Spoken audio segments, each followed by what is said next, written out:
अरे मैं एमएम के ऑफिस पे गया, मिलने के लिए गया खासदार इम्तियाज जलील के लिए, उनके पास टाइम नहीं है बात करने के लिए। हाँ, तो अब बताओ मेरे को कौन सी पार्टी में जाना चाहिए, जबकि ये नई पार्टी थी एमएम भी, इसमें भी जा सकते थे। अरे जब मिलने को चाह रहे हम तो मिलने को तैयार नहीं, तो फिर हम क्या करें। सा-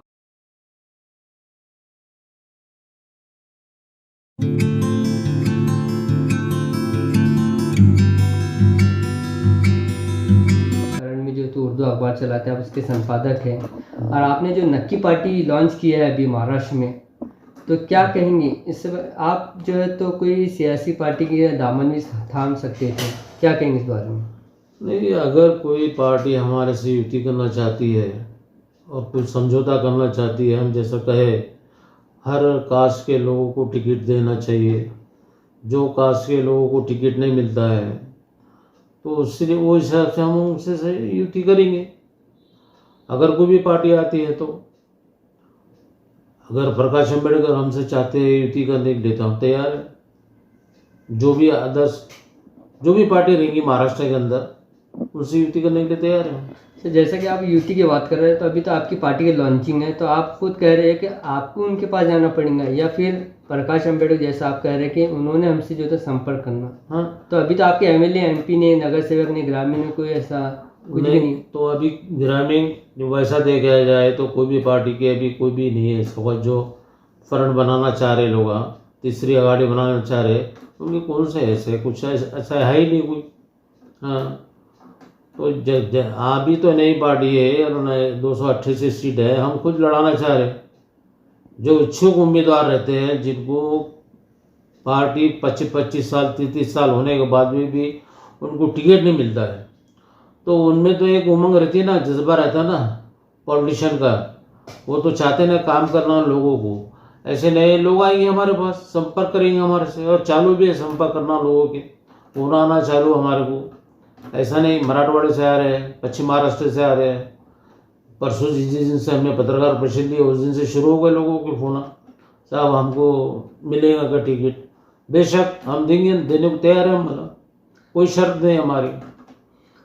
सर, जैसा कि आप खुद अपने दम पे जो है तो एक शक्ति प्रदर्शन करना चाह रहे हैं, या किसी से अलायंस नहीं करके, जो आने वाला वक्त है जो है तो 288 से हम खुद अकेले लड़ेंगे बोल के? हाँ हाँ, अगर कोई आता होगा हमारे साथ युति करने के लिए तो हम तैयार है, अगर कोई नहीं आता होगा युति में तो हम खुद लड़ेंगे। हमारी पार्टी 288 से महाराष्ट्र के अंदर।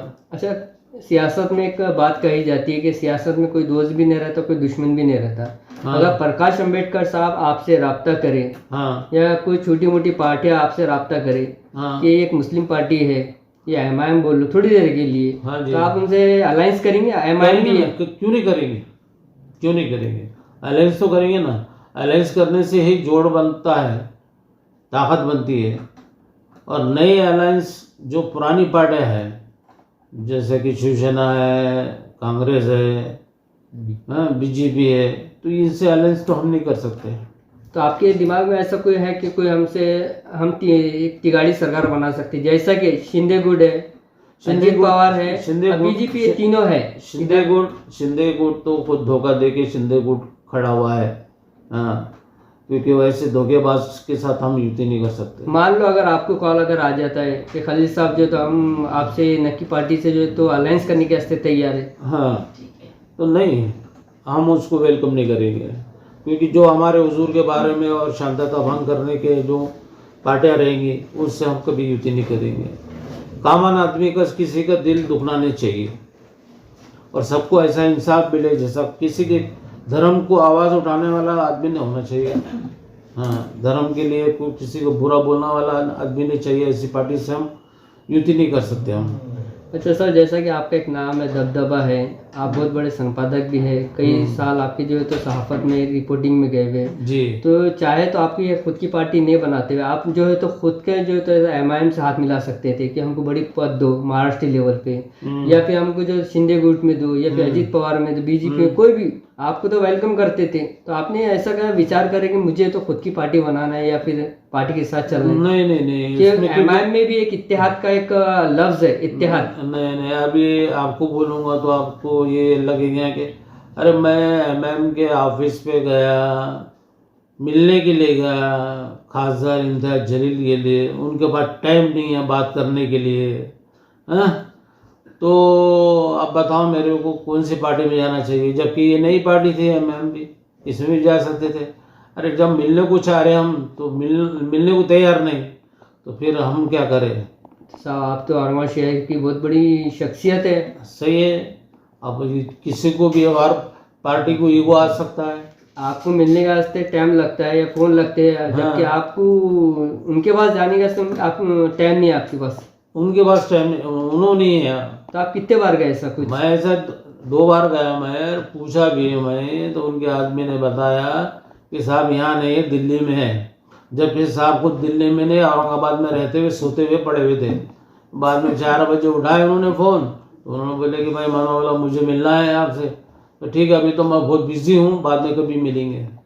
तो ऐसे जब अपने वाले ऐसी करेंगे तो फिर जब मेरे जैसे आदमी को कर रहे तो फिर आम आदमी को क्या करते होंगे, ये आप लोग सोचो। कि खलील चौधरी एक नाम का मोहताज नहीं है, जबकि आपको पता है कि आपकी क्या शख्सियत है, चाहे तो वो आपके पास आ सकते थे। आए थे ना, आमदार के टाइम पे आए थे यहाँ। कि आप भी रिपोर्टर, वो भी रिपोर्टर है। हाँ, आमदार के टाइम पे आए थे, इलेक्शन में जब चुन के आए, आमदार का इलेक्शन चुन के आए, उनका सत्कार करा मैंने, मेरे ऑफिस पे आए थे। सब कुछ बातें रहती है ऐसी। हाँ। तो अभी आप किन किन को जैसे टिकट के वास्ते देंगे कि सिर्फ ये मुस्लिम समाज को लेके चलने नहीं वाले नहीं, हैं हर कि सभी समाज को, धर्मों हर समाज को, हर समाज को। ऐसा कोई समाज का आदमी जो बिछड़ा रहा है, वो कोई भी समाज को देंगे हम, जिसको राजकारण की जज्बा है, जनता की सेवा करने के लिए है, उसको हम टिकट ज़रूर देंगे। चाहे जिला परिषद का हो, ग्राम पंचायत का हो, नगर सेवक का हो या आमदार का हो, हम देंगे। जहाँ भी इलेक्शन होंगे वहाँ देंगे हम टिकट, और संगठनों को बढ़ाएंगे हम। अभी आने वाला वक्त विधानसभा का है, तो आप कितने से सीटें लड़ने वाले हैं? हम तो बोल रहे हैं ना, 228 सीटें लड़ाएंगे हम।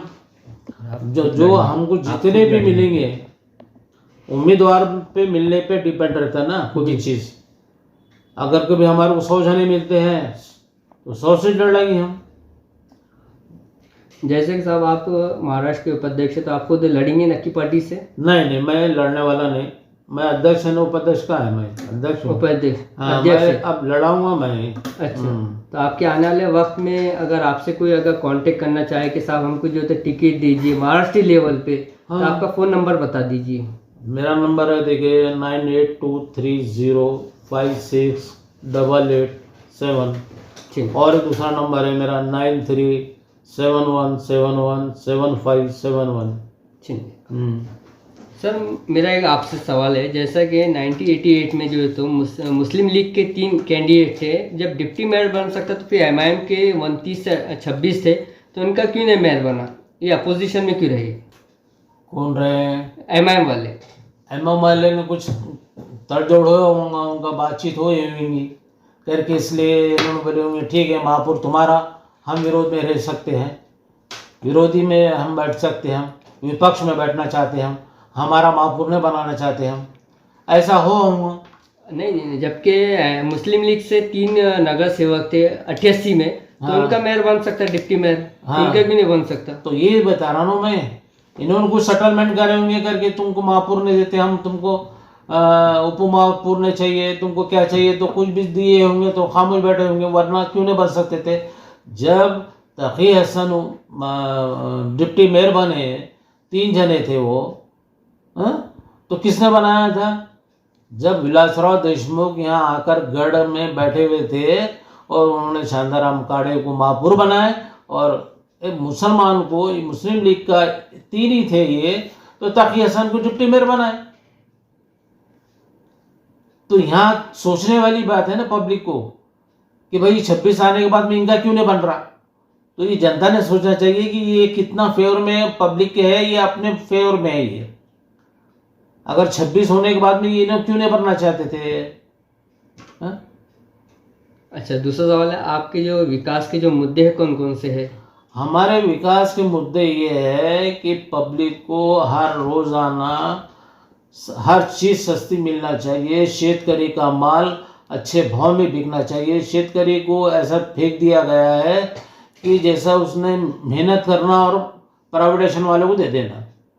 शेतकरी को जो लागत लग रही है आज मेहनत करने के लिए, शेतकरी को उसका पैसा उसको मिला नहीं, वो ब्याज से पैसा ले रहा, बच्ची की शादी के वास्ते आत्महत्या कर रहा। वो क्यों कर रहा?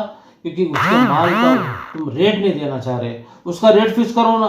पेट्रोल डीजल का कैसा रेट फिक्स करते तुम? शेतकरी का रेट फिक्स नहीं करेंगे तुम।